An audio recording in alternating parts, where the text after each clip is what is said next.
Alright guys, Alex here, and we are back with how to buy your first motorcycle. And it is finally time to go actually buy the bike. So in this installment, we're going to go over what to do to go buy your motorcycle from a dealer or a shop. I'm going to go over in a separate video how to go buy one private party. If you guys, as you already know, I recommend it for a first motorcycle. I think everybody needs to go get one from a shop or a dealer, just because they're going to have a lot more variety for you to look at, for you to sit on. They're going to have ways for you to finance it. And if you have any problems with it, you're going to have someone to go back and see to help fix it, to get it fixed, or to hold responsible if you get a hunk of crap. So I recommend, for the first motorcycle at least, going to a shop or a dealer. If you're just not going to do that, if you are bound and determined to go buy one private party, I'm going to make a separate video that just details how to do that without getting screwed, okay? So at this point, we've gone over knowing what your budget is for the bike, whether you're paying cash or financing it. We've gone over the fact that you really need to be looking at a used one. If you're just going to buy a new motorcycle, then just go buy a new motorcycle, but I really recommend looking at a used one. And we've been over a few videos on some good recommended bikes for a beginner for different situations. There are lots of other great bikes out there. If you've picked out a different bike, that's fine. I just went over some basic suggestions, okay? So now we get down to the meat and potatoes of how do you go do this. First off, hopefully if you've gotten to this point, you've already found out who the reputable dealer or dealers are for your area, and you've already been there and sat on some motorcycles, because that should have been half of picking the thing out, right? But if you haven't, at this point, it's time to figure out who are the reputable motorcycle dealers in your area and go see them. When you've picked out who you're going to go to, go ahead, go on in there, sit on some bikes again, make sure you've picked out the right one. Let them help you get in the right direction, but again, pick the bike that feels right to you. So you're going to go in, you're going to kind of have an idea in your head of sort of what you're looking for, see what they have, start sitting on motorcycles. Sit on every motorcycle in that store if you have to. If you are working with a salesperson or working with someone that is pulling bikes out for you and is making good suggestions and you feel like is helping point you in the right direction, awesome. If you are working with someone that just feels like you're not worth their time or is not being very helpful or doesn't really have any suggestions or doesn't seem very knowledgeable, see if you can get somebody else. Don't be rude about it or anything like that. It doesn't really, it shouldn't offend them too much. If you're like, hey man, I'm a first timer, I really have some really specific questions, can we grab somebody else, that can maybe help with some of those questions? Make sure you're dealing with someone that can answer your questions, and make sure you get on the right bike, because as I've stressed over and over again, getting on the right bike, crazy important, okay? So we've gone into the dealer, shop, whoever, we've sat on a bunch of bikes, right? You found the one that fits right. This bike fits right. It's a smaller motor size that you're comfortable with. It's the right price range, whether you're paying cash, finance, whatever you're doing. Okay, we've picked the bike. They've got it. Here it is. This is the motorcycle. Okay, next up, are you paying cash or are you financing it? If you're financing it, whoever you're working with should be more than happy to help you fill out a credit app so they can run it and see what you qualify for payments. That gets into the credit world. That is way more time for this than this video can allow, but they're going to take it, they're going to run it through whoever the best finance source they have is, and if it's a shop or dealer, they should have several, and they're going to try to get you the best you can possibly qualify for.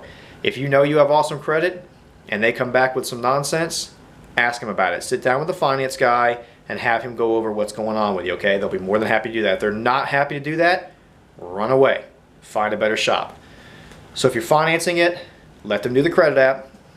Find out what the payments are going to be.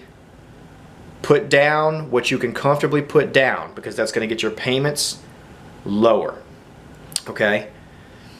After all that's done and they've got you approved, they've got your payments ready to go and all that kind of stuff, it's easy street from there on out, okay?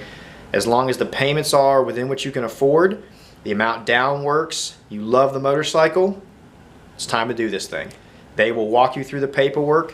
If you tell them, let's do this thing, they should take that motorcycle to the service department or something like that, shop, to get it looked over one more time, make sure your tire pressure is good, all that kind of good stuff. They should get your paperwork ready. You should be able to sit down, knock it out, leave with your motorcycle, and you should be on easy street, okay? Now, if you're not financing it, if you're paying cash, the very next thing that's going to happen is when you say, okay, that's the bike, that one feels great, it's the price tag on it is what I've already done a little bit of research on. I already know this is a good price tag for this motorcycle, and do your research on your motorcycles. I mean, shops are going to be pretty close most of the time on what you'll find online as far as what should be a good retail number for that motorcycle. If it's an exceptionally nice motorcycle with really low miles, they might be just a little bit higher. And a lot of times to get a motorcycle with a little bit lower miles on it, it's worth paying just a little bit more. But they're going to be pretty close. If you're at a shop and they've got a motorcycle that's a used bike and you've looked it up online and you kind of got a good idea of what that should be online, and it's just way more money, you might be shop at the wrong shop. Question it. Just be like, hey man, you know, this thing retails online for, you know, $3,500 and you guys are selling it for $6,000. You know, what gives there? Maybe pick a different bike. I don't know what the situation is there, but do a little bit of research so you know about what the bike should be, and then go sit down with that salesperson. They're going to do some kind of little worksheet. Don't be scared of it. It's fine. It's just an easy way for them to keep track of what's going on, what they should be charging, what you're paying, all that kind of good stuff. They're going to write all your stuff down. They're going to write down the bike, that you're paying cash for it, and they're more than likely going to have to go see someone else to give them a total price with taxes. This is all normal. Don't be scared of any of that. When they come back, they should have it written up with taxes and everything if you're paying cash, because this is if you're paying cash, okay? If that number looks good and you're cool with it, you love the bike, I'm willing to pay this for it, easy street, rock on, okay? Get the paperwork ready, get the bike ready, I want to go ride my brand new motorcycle, awesome.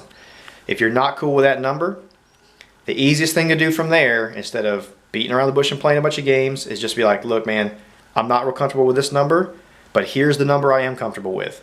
And let him see if they can do it or at least get close to it. Maybe they can do it. Maybe they can get close enough where you're both happy, okay?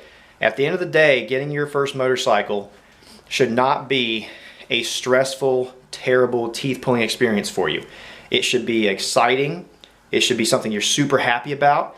And doing the paperwork and paying for it should not interfere with your excitement of getting to go ride your first motorcycle that first time. And that's the kind of goal that I go with in it, and that's what any good shop should be doing. For a first-time rider especially, should be just trying to make it easy and painless for you, okay? So if you're financing it, do the credit app, let their finance guy explain your terms to you. He should give you your payment, how much you need down, and all that. And if that's all within your budget and you love the motorcycle, tell them get the paperwork ready. If you're paying cash, have them write that up for you. If they come back with a number that works, do the paperwork and get riding your motorcycle. If the number doesn't work, then just tell them, hey, that number doesn't work. Here's the number that does. Just because that'll save you some time and some aggravation, okay? Just if it doesn't work, tell them the number that does work, okay? After that, do your paperwork, get on your motorcycle, ride off into the sunset, and enjoy yourself, okay? Thank you guys so much for joining me for this really quick little series on how to buy your first motorcycle the right way. I'm going to do some additional videos that kind of go along with this. I'm going to do one for the private party thing. I'm going to do some other specific videos, so look for those. And if you missed anything in the series, just go back and watch the entire series, okay? Don't forget to like and subscribe. If you have any questions at all, find me, put them in the comment section, find me on Facebook, find me on Instagram, find me in the store, find me anywhere, okay? Thanks, guys.